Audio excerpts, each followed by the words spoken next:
78% of our clothing is made in the U.S. Some of it's designed in the U.S. and outsourced, but whenever we're finding new vendors, we try and look to the U.S. And we even actually have some local vendors.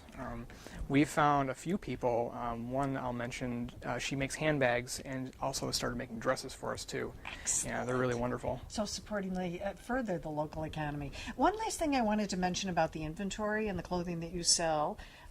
Do you have clothing specifically for men? Some of the clothing? Yes, we do. Because when you said part of your clientele is male, Mm-hmm. that doesn't necessarily mean the clothing is different. No, Okay. yeah, Right. we actually sell. I mean, this is a shirt from the store. I see. Yep, Very yep. nice. So Good. it's kind of tough because there's a little bit less for men than there are for women, and Okay. it's just like anything else, I suppose. There's a lot more styles and things made for the girls, but for the men's stuff, we have a lot of things with bowling shirts.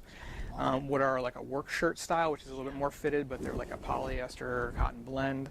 A lot of t-shirts, some jeans, things like that. Good. This is fantastic. Well, Andrew, thank you very much for talking with us. Oh, you're very I welcome. wish you tremendous success. Thank you so much. With your store in the city of Tonawanda.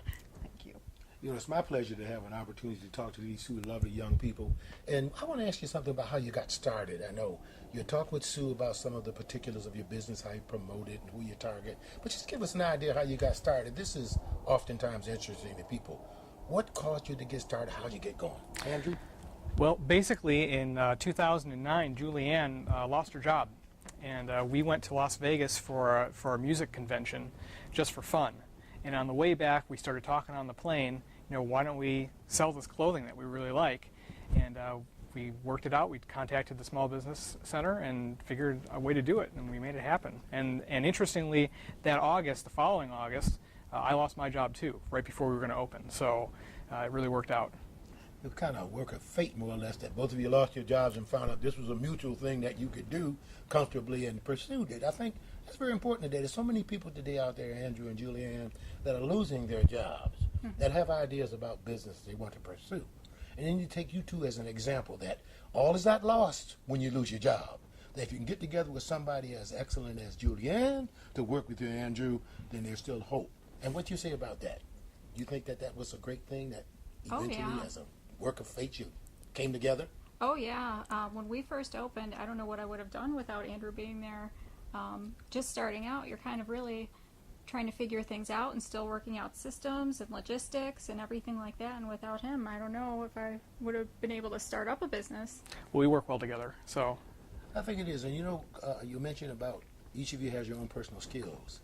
And I'm kind of like Andrew. I'm a Sagittarian, and if you want to find something of mine, you got to look underneath something else. Yeah. But by the same token, whether he does everything orderly or not, it complements what you do. Because if you were both exactly alike, you probably wouldn't have come as far as you have.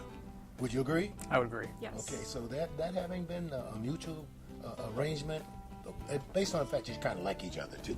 I could say love since you're married, but that helps a lot because you communicate on things very well because you have that common understanding. So listen, it certainly is a pleasure to be with you two. I find this an outstanding operation. I love the fact that a lot of these things are made in the United States of America. That's one of my pet peeves. Every time I pick up something, it's from some foreign country. I would love to buy something that's made in America, especially as lovely as the products that you sell. So congratulations to you. I know you're going to be good. Thank you. Oh, thank you.